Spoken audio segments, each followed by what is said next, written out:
효종은 인조의 차남 곧 복림대군이 이제 왕이 된 게 효종인데 1649년에 왕이 돼가지고 1659년까지 딱 10년 재위했던 사람이 효종이에요. 그럼 효종 치세에도 여전히 누구 정권이냐면 서인입니다. 서인. 근데 서인 내부에서도 정책적 대결로 또 이렇게 한당과 산당으로 나뉘기도 해요. 아까 인조반정 때의 산림, 숭용산림이라고 해가지고 제야 세력이었던 산림을 좀 등용해달라 이렇게 이제 요구한다 그랬죠. 그래서 산림이라고 하는 개념이 역사적으로 의미 있게 등장하는 것은 17세기 인조 때다 이렇게 알아두셔야 되고, 그 다음에 얘네들 내부에서도 한당과 산당으로 이렇게 좀 나뉘는데, 요거는 정책적 대결로 한당은 주로 잠곡 김육이라고 하는 사람, 뭐 시현역을 도입하고 뭐 이런 사람이죠. 김육 플러스 알파, 한강 이북에 살고 있는 세력, 우리가 한당이라 그래요. 근데 얘네들은 대동법을 찬성하는 세력입니다. 대동법 찬성. 반면에 산당은 산림의 어떤 제야 세력으로서 영수였던 송시열, 내가 아주 싫어하는 사람이에요. 플러스 알파. 얘네들은 대동법을 반대해요. 송시열도 뭐 대동법을 뜨뜻미지근하게 처음엔 생각을 했던 사람이고, 나중에는 뭐라고 하냐, 숙종 때나 이럴 때 가서도 그대는 아직도 대동법이 불편하다고 하는가 했더니, 예, 백성들이 뭐 편하다고들 합니다. 뭐 이런 정도의 개념이지, 적극적으로 자기가 나서서 대동법을 뭐 겁나게 확대해야 된다 이런 얘기를 하질 않았어요. 어쨌든 이건 정책적 대결로 이렇게 좀 나뉘었던 측면이 효종 때 있었던 것이고, 효종 때는 당연히 서인이 주도하는데 남인은 참여하는 양상 정도. 남인은 그냥 참여, 서인은 주도하고 북인은 완전 이제 몰락한 정파였고, 그러면 효종의 입장에서는 뒤통수가 가렸겠죠. 아유 저것들 형 죽이고 뭐 왕 댕겨 뭐 이렇게 백성들한테 뒤통수가 가렸기 때문에 그걸 불식시키기 위해서는 아버지가 했던 정책을 연장해가지고 효종은 뭐 해야 되냐, 북벌을 내겁니다. 북벌론이라 그래.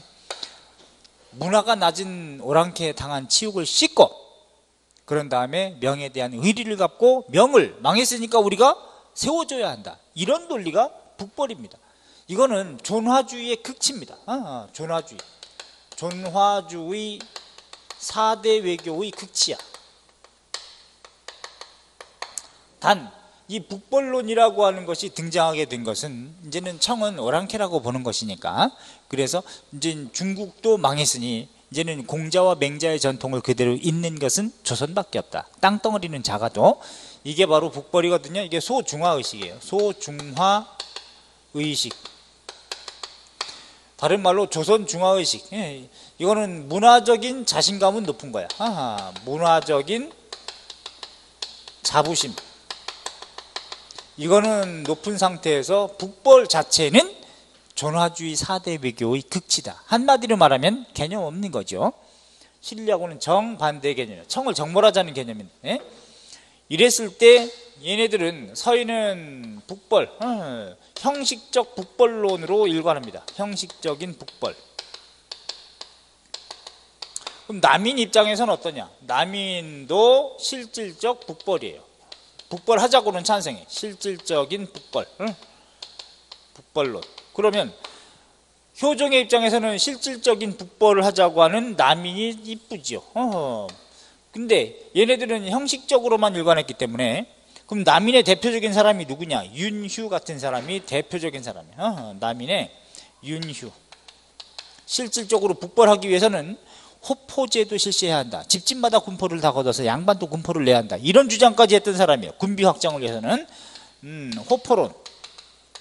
호포론도 주장하고. 근데 호포제는 집권서에는 찬성할 리가 없죠. 왜?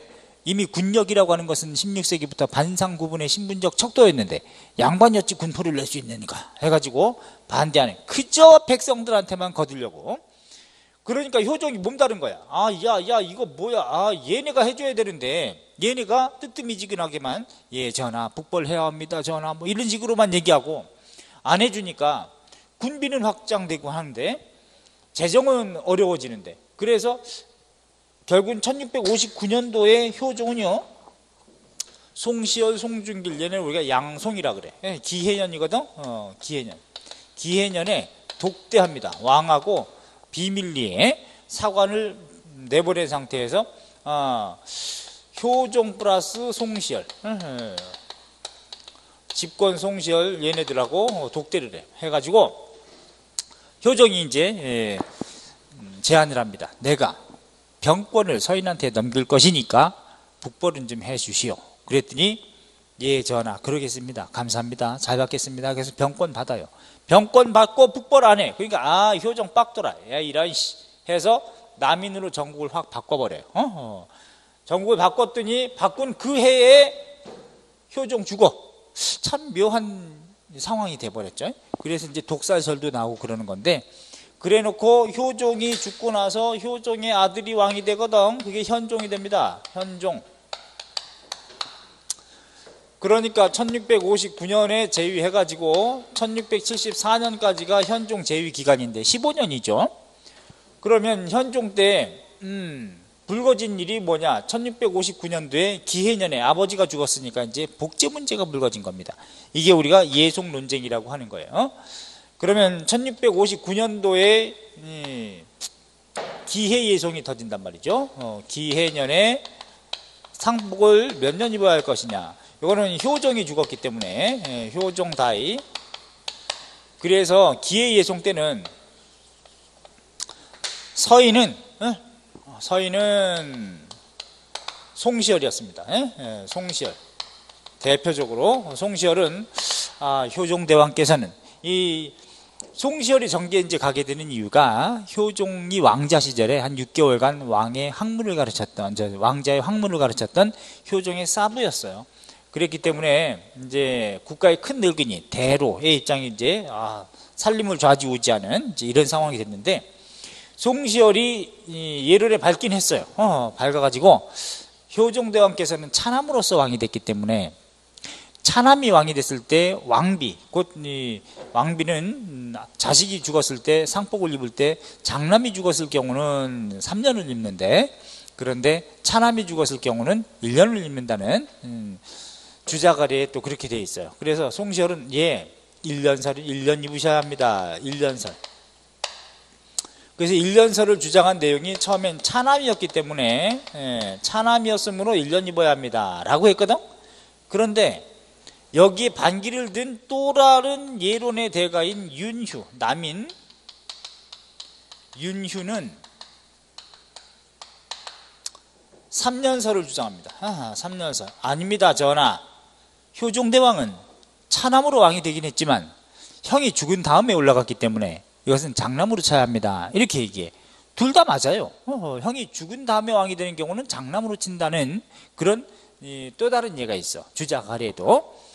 그런데 먼저 집권 서인이었던 송시열이 딱 얘기했기 때문에 이것이 바뀌어진다면 자존심 겁나게 상하는 일이죠.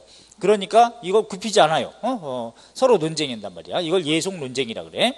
이건 장남설입니다. 장남 입장입니다 라고 주장하는 반면에 서인은 계속 이제 1년설을 주장하는데, 이 영의정이었던 정태화라고 하는 사람이 있는데, 이 송시열하고 또 측근이에요. 측근인데 송시열한테 그래.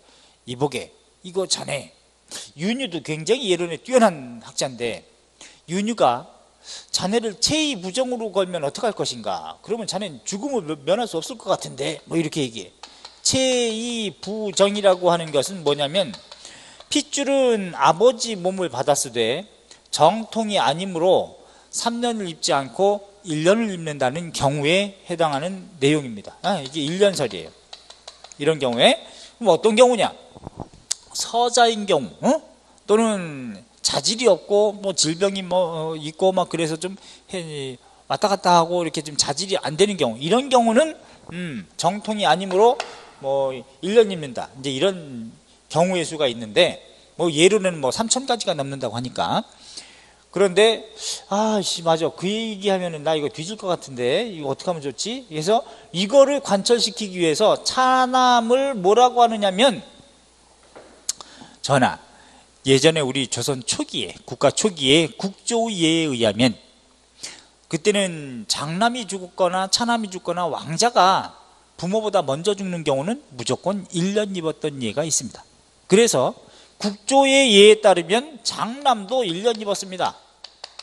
이렇게 해가지고 주장하니까 현종 입장에서는 기분은 나쁘죠.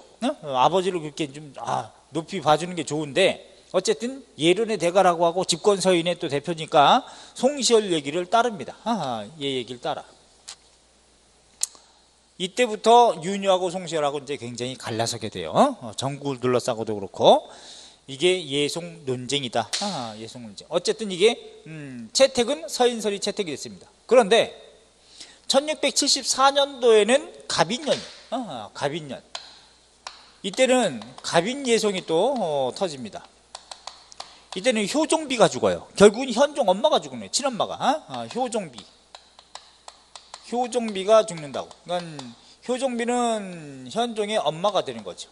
현종의 친엄마가 되는데 이때가 죽으니까 또 상폭 문제가 불거진 거야. 상폭 문제 몇 년 입어야 되는지. 그때 인조의 계비였던 자의대비가 아직도 살아있었기 때문에 문제가 되는 겁니다. 그래서 서인은 또 뭐라고 얘기하느냐. 서인은 이조판서였는데 그때는 송시열이 아니었어요. 송시열은 죽은 건 아니고 자기 집에 은가하고 있었는데 이조판서니까 이제 송시열이 이제 예조판서 얘네들이 차자부 장자부가 아닌 차자부로서 왕비가 됐기 때문에 둘째 며느리였기 때문에 9개월 입는 것입니다. 9개월설을 주장해. 9개월설을 제안합니다. 이게 써 올립니다. 예론을. 그럼 요거는 대공설이라 그래요. 대공설 이렇게 얘기합니다. 그 논리가 뭐냐면 차자부설이에요. 차자부설, 며느리 붙자 차자부설을 주장했거든. 그런데 이때 또 남인 윤휴는 뭐라고 하느냐. 전하, 아닙니다 전하. 윤휴는 장자부설을 주장합니다. 그러니까 만며느리처럼 생각해야 합니다 전하. 이래서 만며느리가 죽었을 땐 1년 입는다는 설이 있습니다. 1년설이에요. 이거 우리가 기년설이라 그래. 예, 기년설. 장자부설을 주장해. 그러니까 여기서 남인들은 사실 하나도 바뀐 게 없어요. 3년설, 장남설, 장자부설 뭐 이렇게 바뀐 게 없어요. 입장이 초지일관 그대로입니다. 근데 서인 입장에서는 바뀌었죠. 송시열은 전에 자기 아버지 죽었을 때는 차남이었지만 기분 나쁜데 이걸 관철시키기 위해서 장남까지 끌어들였다고. 장남도 옛날엔 1년 입었던 예가 있습니다. 이렇게 얘기했단 말이야. 그런데 여기서는 15년 뒤에 효종비가 죽었을 때 서인이 얘기하기를, 송시열이 한 얘기는 아니지만 9개월설을 얘기하면서 차자부설, 둘째 며느리는 장자부가 아닌 경우는 대공설로서 9개월 입는 것입니다. 이렇게 얘기하니까 현종이 빡 돌아요. 옛날에도 기분 나빴는데 그냥 통과시켰는데 15년 뒤에 이제 왕이 있으면서 알 만큼 알고 했는데도 불구하고 이렇게 얘기하니까 거기서 현종이 딱 그럽니다. 야, 가만히 있어봐. 또 15년 전에 우리 아버지 죽었을 때는 송시열이 1년 입는데 장남도 1년 입었다고 하면서 관철시키더니 우리 어머니는 둘째 며느리라고 하면 그럼 우리 어머니는 장남과 결혼한 것이냐 차남과 결혼한 것이냐 이렇게 빡 파고들어 논리적으로. 그러니까 여기서 15년 전에 내가 한 얘기가 아닌데 그러면 송시열한테 다시 한번 여쭙고 그 다음에 보고서를 써 올리겠습니다 라고 했더니 현종 빡 돌아가지고 닥쳐라, 왕실을 가지고 능욕하는 것이 이 지경에 이르렀다 해가지고 전국을 남인으로 바꿉니다. 알았죠? 남인을 채택을 해. 남인설. 송시열 물 먹은 거지. 그러니까 남인은 이때 모처럼 이제 권력을 잡은 거예요. 권력 딱 잡았잖아. 그런 가운데 남인 내부에서 탕남과 청남으로 나뉩니다. 탕남, 탁한 남인은 이게 이제 온건파예요. 온건파로서 요거는 허적을 대표로 하고, 그다음에 청남이라고 또 있어요. 청남, 맑은 남이라는 의미로 강경파입니다. 강경파. 서인을 이참에 다 축출해야 한다.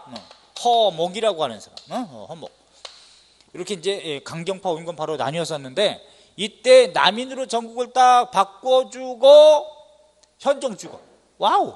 야, 희한하다, 그지? 남인으로 바꿔준 다음에 현종이 그 해에 죽는다? 효종도 남인으로 전국을 바꾸는 시점에서 죽었는데 현종도 남인으로 전국을 바꾼 시점에 죽는다? 이거 묘하다. 저 왕조 시기에 우리가 죽였다. 누가 그럽니까? 그죠? 남 몰래 죽인 몰라도 그렇게 발설하지 않겠죠. 그러니까 이런 구조 속에서, 이런 전국의 구조 속에서 갑자기 왕이 죽는다는 것은 병이 없는 사람은 없죠. 근데 그것은 독살됐을 가능성이 크지 않느냐, 이런 생각을 할 수밖에 없지 않느냐. 또한 이걸 우리가 뭐라고 하느냐? 예송 논쟁이라고 한다. 알았죠? 예송 논쟁. 두 가지를 현종 때 예송 논쟁이라고 그래. 여기까지는 정책적 대결 정도로 본다. 그래서 붕당 정치가 긍정적으로 기능할 때는 현종 때까지로 봅니다. 알았죠? 그럼 이제 그 뒤에 숙종 때부터는 붕당 정치가 변질되어 가는 구조로 가시면 돼. 자, 그래서 남인이 전국이 주도되는 상황 속에서 남인도 야씨 우리도 이제 군권을 좀 가져야 되지 않니?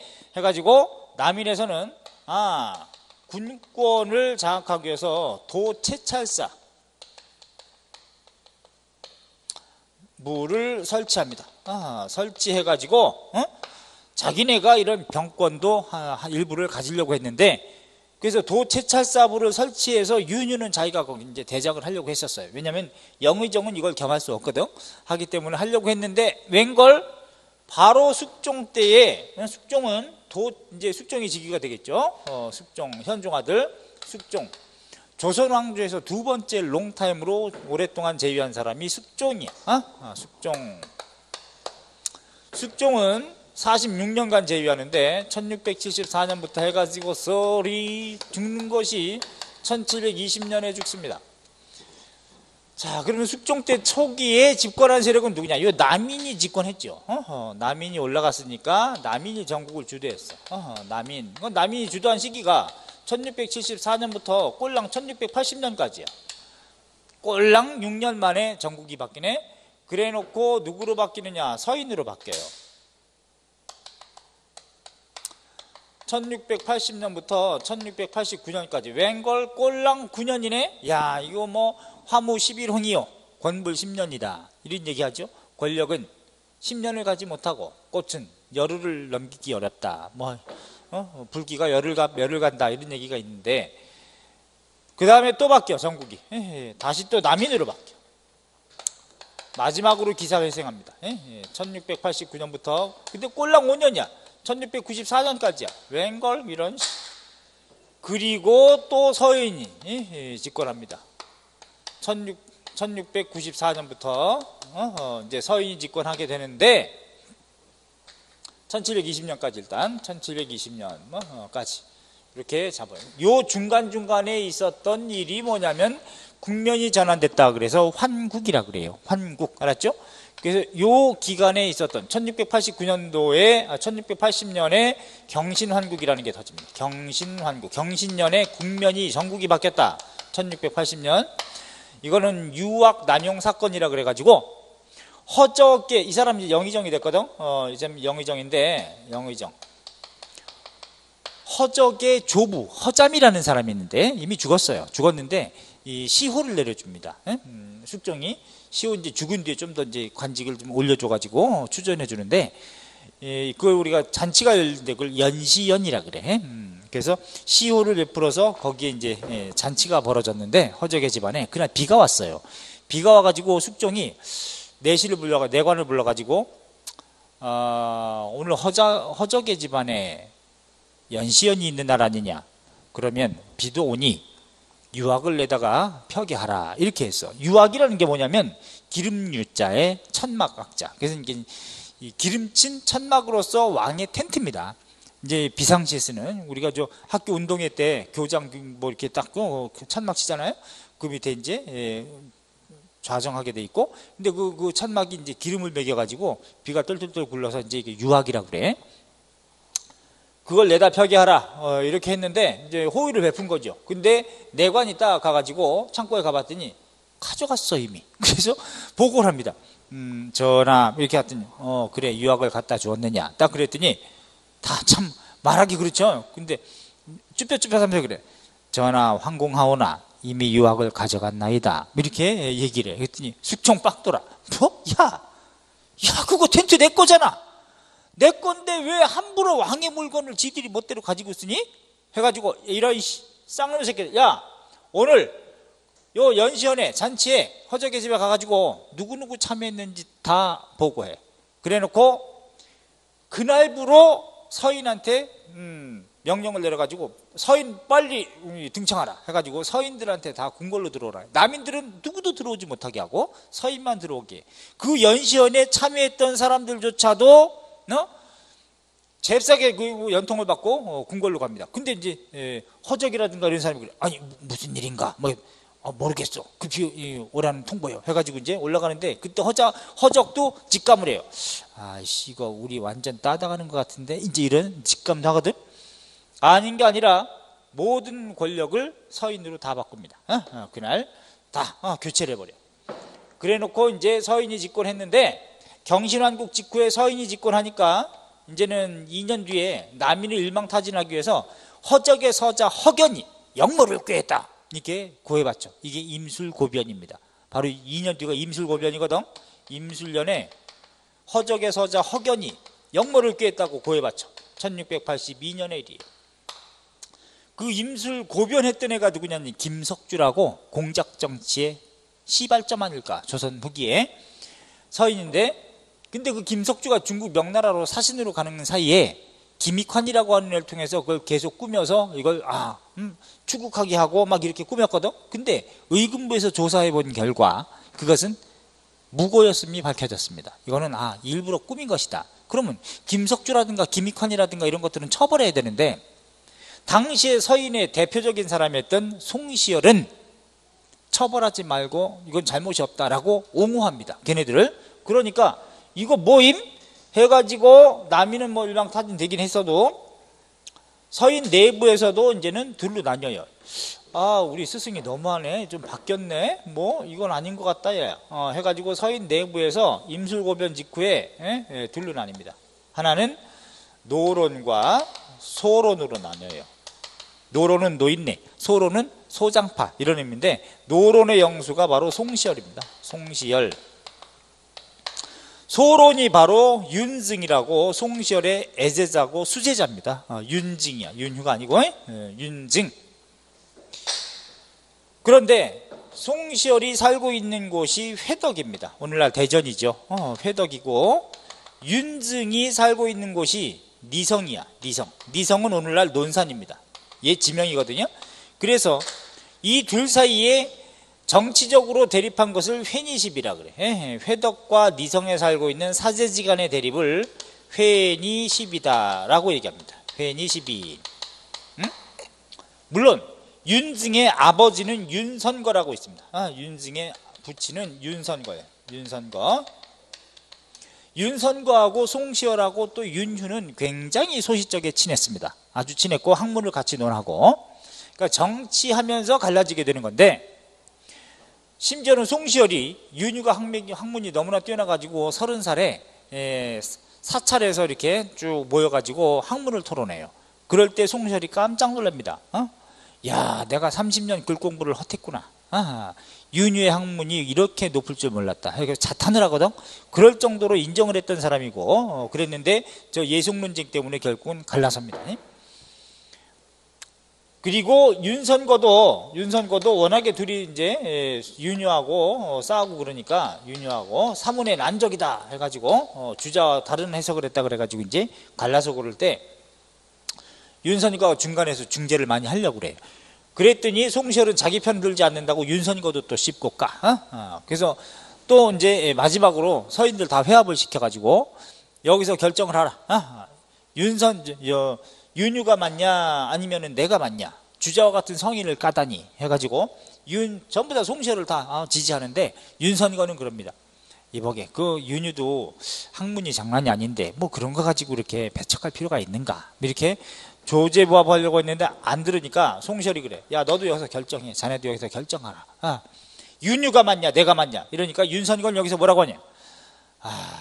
그대가 백이면 윤휴는 흑이라고 할 수 있겠네. 이렇게 얘기해요. 그러니까 네가 옳다 그러다가 아니고 상대적이란 얘기지. 너는 백이라면 윤은 흑이다. 근데 우리가 바둑을 두더라도 흑돌과 백돌이 있는데 백돌이 좀 더 이제 위죠. 그러니까 송시열은 거기서 조금 서운하긴 하지만 아 그래 네가 내 편이지 이제 이렇게 생각을 해. 그렇게 했는데 나중엔 왜 또 갈라서냐면 이거 이전에 이제 윤선거가 사실은 병자호란 때 강화도로 들어갔었습니다. 왕자들과 더불어. 그래놓고 거기서 이제 성하지맹을 하기도 하는데 아는 사람들하고 성하지맹은 그 성에서 목숨을 바쳐서 지키자라는 아주 그 혈맹인데 근데 거기서 그 약속을 했던 사람은 죽어요. 죽는데 윤선거는 자기 와이프도 거기서 죽는데 윤선거는 노비복으로 변장해가지고 도망나와서 남한산성 가가지고 호종을 하고 같이 지켜주고 그러거든. 그거 가지고 나중에 송시열이 겁나게 또 씹어. 윤선거를 거기서 목숨을 버렸어야지 뭐 하면서 이제 씹는데 여기서 그것 때문에 이제 더욱 심해진 거죠. 근데 윤선거가 먼저 죽거든요. 먼저 죽었을 때 윤증이 자기 스승한테 묘갈문을 좀 써달라 그래. 묘갈이라 그래가지고 묘비보다 이제 조금 더 작은 둥그스름하게 돼 있는 여기에 이제 새기는 글입니다. 우리 묘갈문이라 그래. 묘갈명, 새길명자.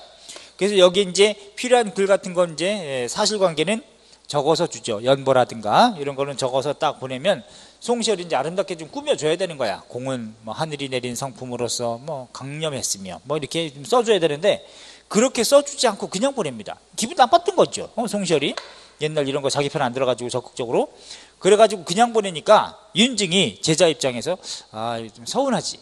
그래서 다시 좀 써주십사 해가지고 조금 더 이제 많은 양을 붙여가지고 보냅니다. 그랬는데 이거는 다시 또 자기가 손을 대지 않고 그냥 보내. 그래가지고 굉장히 기분도 안 좋았던 측면도 있었어요. 근데 전국을 둘러싸고 이렇게 송시열이 무고한 사람에 대해서 비호하니까 정책적으로 또는 정치적으로 갈라서게 돼. 근데 윤증도 이만큼 큰 겁니다. 왜? 윤증을 따르는 선비들이 그만큼 더 많았다는 얘기가 되기 때문에.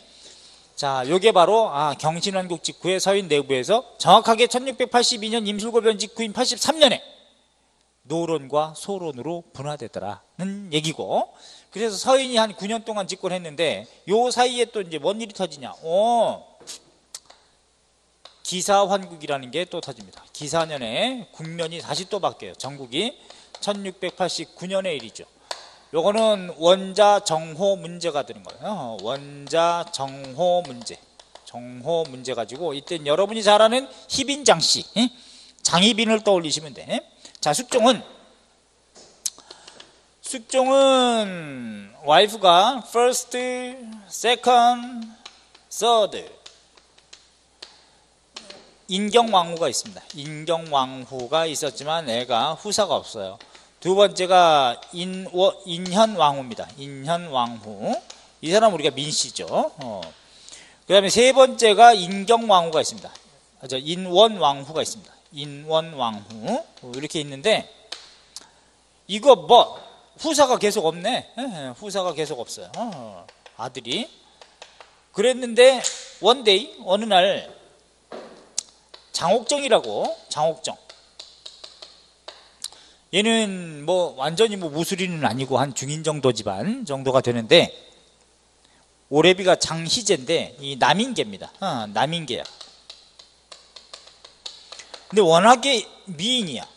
당시에는 뭐 오늘날 미인의 척도가 다르니까 겁나게 미인이었는데 야, 이 명경을 보면 거울을 보면 자기도 놀래. 와우 뭐 이렇게 되게 이 정도는 뭐 겁나 이쁜데 내가 뭐 명문집 가문도 아니고 그렇다면 대충 이것이 남존이라는 거 아니야? 해가지고 대충 중간 정도 중류층으로 살 것 같으면 차라리 궁궐로 가자. 그래서 궁궐로 들어갑니다.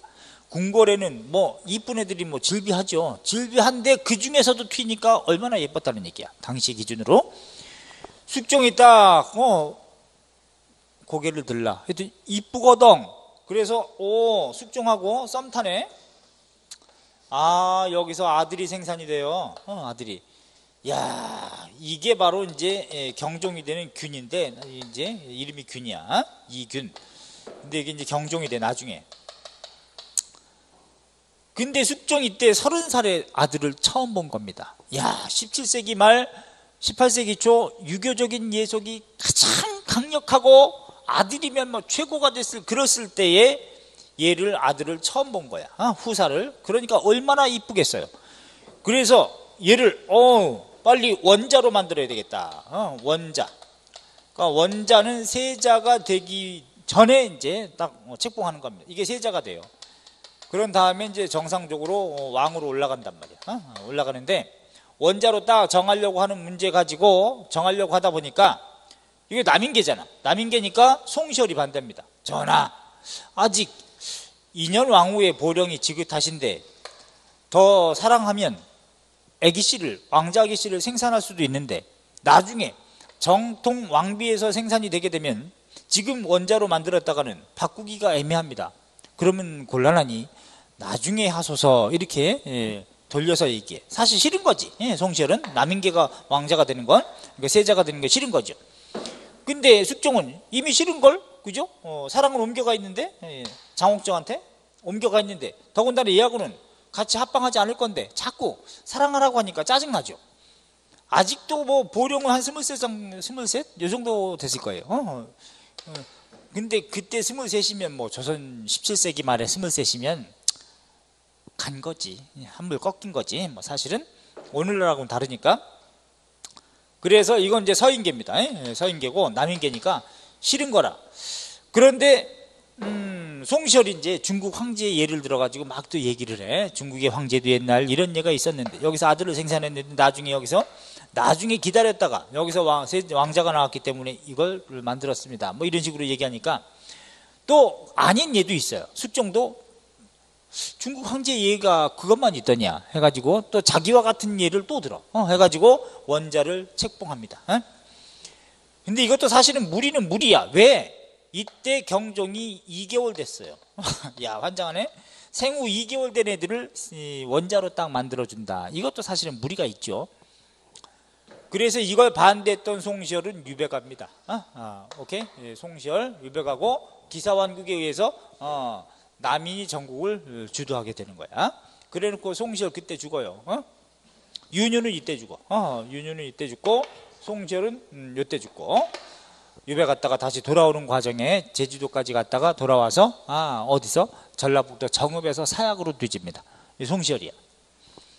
이게 바로 그래서 이제 가만히 봤더니 남인 치세죠. 남인계인데 집권 서인 애들은 뭐 장희빈이 지금 이제 희빈으로 올려줬거든. 그래놓고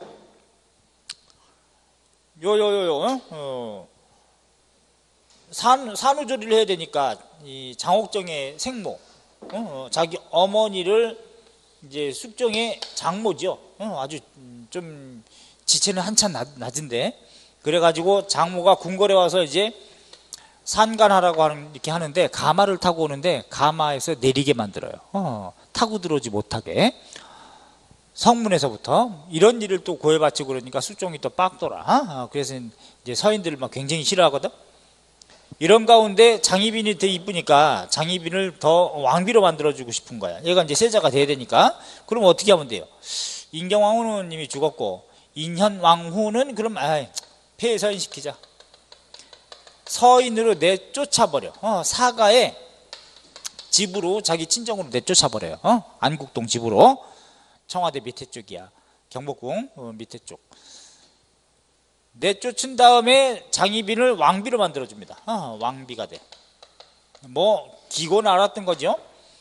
그런데 여기에서 인현왕후를 아주 애틋하게 여긴 또 다른 후궁이 있어요. 그게 바로 이제 숙빈 최씨입니다. 숙빈 최씨. 나중에 이제 숙빈 최씨가 되는데 최씨 무수리 출신, 뭐 걸레질하고 허드렛일하고 궁궐 안에서 왕 가까운 데서 이게 숙빈 최씨가 또 이뻐. 이제 인현왕후하고 굉장히 친해. 그러니까 친서인계입니다. 친서인계. 서인계거든. 이제 미인계를 쓴 거지. 얘도 이쁜데 원데이 숙종이 얘야 고개를 들라 했다. 고개를 들어봤더니 이뻐. 여기서 또 썸타. 여기서 또 아들을 생산하네. 얘가 연인군이 되는 거예요. 연인군. 응? 이 연인군이 나중에 영조가 됩니다. 영조. 그러니까 이제 숙종이 후회스러워요. 왜? 인현왕후에서 사랑이 옮겨갔잖아. 장옥정으로. 그런 다음에 장옥정에서 또 옮겨갔잖아. 숙빈 최씨로. 그래 놓고 이건 서인계인데, 아하, 이런 내가 괜히 송시열을 죽였네. 이제 이 생각을 해.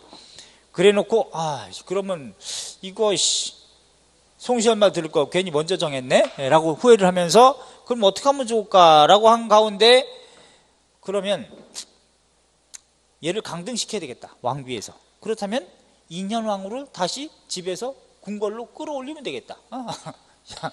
궁궐로 들여와서 다시 또 왕비로 만들어줘요. 왕비로. 왜? 그래도 자기는 인현왕후하고는 사랑하진 않을 거니까. 그러면 숙빈채 씨하고 계속 사랑하고, 얘는 왕비고, 그럼 장희빈은 내려갈 거 아니냐. 그럼 당연히 이제 장옥정은 희빈으로 강등됩니다. 왕비에서 내려가요. 그러면 장옥정은 환장하겠네, 그지? 누구 때문에? 속으로 저전 때문에 내가 이렇게 됐어, 뭐 이렇게 생각할 거 아니야? 이 둘은 되게 친한데, 숙빈채 씨하고 장희빈이랑 인현왕후하고는 되게 친한데, 이런 상태에서 결국은 남인계가 또 일망타진돼 가지고 서인이 재집권하는 상황이 되는데, 이걸 갑술한국이라. 갑술한국. 1694년. 이거는 인현왕후 복위 문제를 둘러싸고, 남인은 반대하겠죠, 당연히. 장혜빈이 이제 왕비에서 추출되니까. 근데 서인이 이긴 거죠. 인현왕후 복위 문제. 복위 문제 가지고 누가 이겼어? 서인이 이겼다라는 얘기죠. 이때는 서인 내부에서 노론, 소론 다 연합을 합니다. 노론이든 플러스 소론이든 다 연합해가지고 남인을 일망타진해. 그래서 남인은 이때 이후로 뭐 18세기 초반이 되면 몰락해 돼. 18세기 몰락, 전국에서. 자, 이런 상태에서 이제 숙종의, 이 숙종도, 그러니까 이게 여자 문제 가지고 전국이 이렇게 혼란하다는 얘기는 백성들의 삶하고는 아주 아무런 관계가 없는 거죠. 그런 건 개념 없는 거야. 그러니까 붕당 정치가 변질된다는 게 바로 이런 이유야. 언제부터? 숙종 때부터 지금. 자, 지금 스토리텔링으로 얘기해 주는 겁니다. 자, 그런 가운데 숙종이 후회하면서 이제는 연인군을 왕자로 이제 세자로 만들어주고 싶은 거야. 그런데 이걸 어떻게 하면 좋을 거라고 했는데, 여기서요, 숙종이 1701년에 인현왕후가 사망하거든. 사망하는데 장희빈도 그때 죽여요. 왜 죽이냐? 야, 이 장희빈이 인현왕후가 죽었을 때 인현왕후를 그 전에 죽기 전에 죽으라고 궁궐에서 예컨대 무당을 불러다가 구슬하고, 그 다음에 지푸라기 사람 모양으로 만들어서 송곳으로 찔러서 죽으라고 하고, 그 다음에 나인들 시켜가지고 장희빈 처소에다가, 인현왕후 처소에다가 불로 이렇게 태워가지고 눈깔 빼가지고 처소에다가 딱 매달아서 이제 시벽하게 놀래서 깜짝깜짝 놀라게 하고, 이런 일들을 했던 것을 다 까발려요. 숙빈채 씨가 알려준단 말이야. 그러니까 1701년도에 인현왕후 죽었잖아. 인현왕후가 죽고, 그것 구실로 누구도 죽냐? 장희빈도 죽여. 장희빈 죽입니다. 사약으로 죽이죠. 안 먹겠다고 하는 거를 인연이 해가지고 보려고 하는데, 그러면 내가 아들 한번 보여주면 죽겠습니다. 그래서 닥쳐라 해가지고 안 보여주는데, 생모인이 그러면 순순히 먹겠다고 하니 아들을 한번 보고 죽어라 해서 이제 경종을 보여주는데, 그 자리에서 하초, 곧 남자 거시기를 잡아뜯어서 혼전했다 그래. 그래서 아마 발기 능력이 없었지 않았을까, 이제 이런 얘기도 하죠. 아들이 없었으니까, 자식이. 자, 어쨌든 간에 1701년에 이런 일이 벌어졌으니까 장희빈이 죽고, 이제는 홀로 남은 것은 장희빈의 아들 균밖에 없고, 경종이 되는 사람. 연인군을 이제 왕으로 만들어주고 세자로 만들어주고 싶으니까 숙종은 어떤 걸 꾸며요. 노론의 영수가 송시열이었고, 그 다음에 소론의 영수가 윤중이었는데, 노론과 소론 중에 노론을 편듭니다. 그러면 노론은 국왕의 편을 들 수밖에 없겠죠. 그래서 1716년에 병신처분을 해. 병신년에 처분했다. 이게 뭐냐면, 노론과 소론 중에서 노론을 편드는 것을 얘기합니다. 그러니까 윤증과 송시열의 싸움이 있었던 거 숙종도 아는데 가례원리라는 가례서를 편찬하는 데 있어서 윤증이 스승을 모함했고 깠다는 것은 이건 부도덕한 일이다 해가지고 노론편을 들어요. 그래 놓고 노론은 기분 좋았겠지. 1717년에 정유년의 독대를 합니다. 정유독대라 그래. 이것도 알아야 돼. 지금 정유독대, 정유년의 독대를 해. 이거는 누구냐면은 숙종 플러스 노론이, 숙종 플러스 노론이 독대해가지고 뭘 결정하냐? 세자에게 대리청정을 결정합니다. 대리청정을 결정해. 그럼 세자가 남인이거든, 그지? 아직은 경종이니까 남인계인데, 남인계가 대리청정한다는 건 국왕 대신 정사를 담당한다는 건데, 그러면 노론이 남인을 다 죽이자는 강경파인데 얘네들이 남인계인 세자가 대리청정하는 걸 찬성하겠습니까? 반대해야 되는 게 원칙이죠. 그런데 여기서 합의해가지고 그걸 결정하는데 단 한 명도 반대하지 않습니다. 왜 그럴까요? 이것은 세자에게 대리청정을 시키고 모든 권력을 니네한테 다 줬으니까 세자가 정치적으로 어려운 난제를 막 쏟아붓고 비판하면서 정치적으로 해결할 능력이 부족하다. 그러므로 세자를 바꿔야 된다라는 명분을 쌓기 위한 목적이에요. 그러니까 세자를 갈아치기 위한 목적인 거야. 그래 놓고 3년 있다가 숙종이 죽는다고. 근데 의외로 세자가 그냥 무난하게 무탈하게 정치를 잘 해왔어요. 하기 때문에 숙종 죽고 연인군을 왕으로 만들지 못하고 경종이 왕이 됩니다. 그게 바로 누구냐? 경종 치세가 되는 거예요. 알았죠? 경종 1720년부터 경종은 꼴랑 1724년까지 4년 재위하고 죽습니다. 그러면 남인은 이때 몰락했잖아. 그러면 중앙정계에서 서인대부에서 노론과 소론이 대립했을 때 경종 자체가 남인계란 말이야. 경종이 남인계인데 남인계에 대해서 강경파 다 죽이자는 건 노론이고 그러면 안 된다라고 하는 온건파가 소론이니까 그럼 경종은 누굴 쓰겠습니까? 노론 쓰겠습니까? 소론 쓰겠습니까? 소론 쓰겠죠. 그죠? 소론. 남인을 쓰면 가장 좋은데 남인은 완전히 좀 이전에 기반이 좀 약하니까 소론을 써. 그러면 소론하고 노론하고의 대립인 거예요. 노론. 오케이? 그런데 여기서 노론이 대반격을 가합니다. 노론이 그게 바로 신축옥사 또 이민옥사. 우리가 신축 이민년에 벌어져서 신임옥사 혹은 신임사화 이렇게도 부르는 거거든요. 자, 그러면 어쨌든 간에 숙종 때 이런 환국 속에서 소론 계열이었던 박세채라고 하는 사람이 윤증과 박세채 요 사람이 탕평론을 처음으로 주장을 해요. 탕평론. 자, 여기서 인원왕후 잘 기억해 두세요. 제가 경종할 때 인원왕후 다시 얘기해 드릴게. 인원왕후가 1701년에 죽고 또 다른 계비를 얻었는데 그게 바로 이제 인원왕후가 됩니다. 세 번째 이제 얻은 왕비죠. 자, 그런데 박세채라는 사람이 이때 숙종 때 탕평론을 처음으로 주장을 해. 황극탕평론, 국왕이 주도해서 골고루 써야 합니다. 이렇게 황극탕평론을 최초로 주장한다. 최초로 주장하는데, 그래서 숙종은 탕평론을 제대로 반영하지 않고 얘 썼다가 얘 죽이고 얘 썼다가 쟤 죽이고 얘 썼다가 얘 죽이고 쟤 썼다가 쟤 죽이고 이렇게 편당적인 조처로 들어갔다는 얘기. 그래서 숙종 때는 붕당정치 변질입니다. 붕당정치의 변질. 어떻게?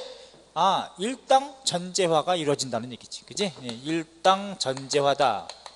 독재 추세가 진행된다. 그러니까 붕당정치가 긍정적으로 기능할 때, 정책적 대결 정도로 그냥 긍정적으로 봤을 때는 현종 때까지, 예송논쟁까지. 이것도 잘 알아둬야 돼. 예송논쟁. 그 다음에 숙종 때부터 변질된다. 그 변질되는 가운데 박세채가 황극탕평론이라는 걸 최초로 주장해가지고 송시열 죽기 전에 그렇게 얘기해. 사제지간에 대립하고 있으니까 박세채가 중간에서 조제법하려고 골고루 쓰자 그래. 그래서 둘 다 관직에 등용시켜서 정계에서 도모하면 어떻겠습니까 해가지고 숙종의 윤호를 얻어요.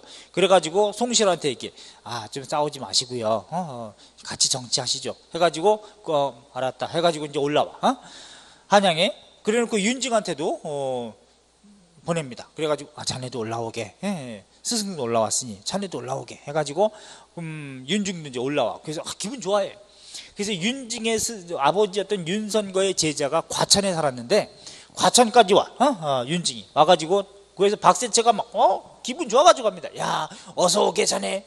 이복의 명제 저 금상도 자네를 기다리고 계시네. 뭐 우한문 이미 와 있고 송시열은 이런 얘기하니까 윤징이 여기서 같이 데리고 가려고 그랬는데 여기서 딱 뭐라고 하냐 박세채한테. 내가 전국에 참여하기 위해서는 조건이 있네. 그랬더니 무언가 어서 얘기하게 뭐 그랬더니 첫째 송시열을 은퇴시키게.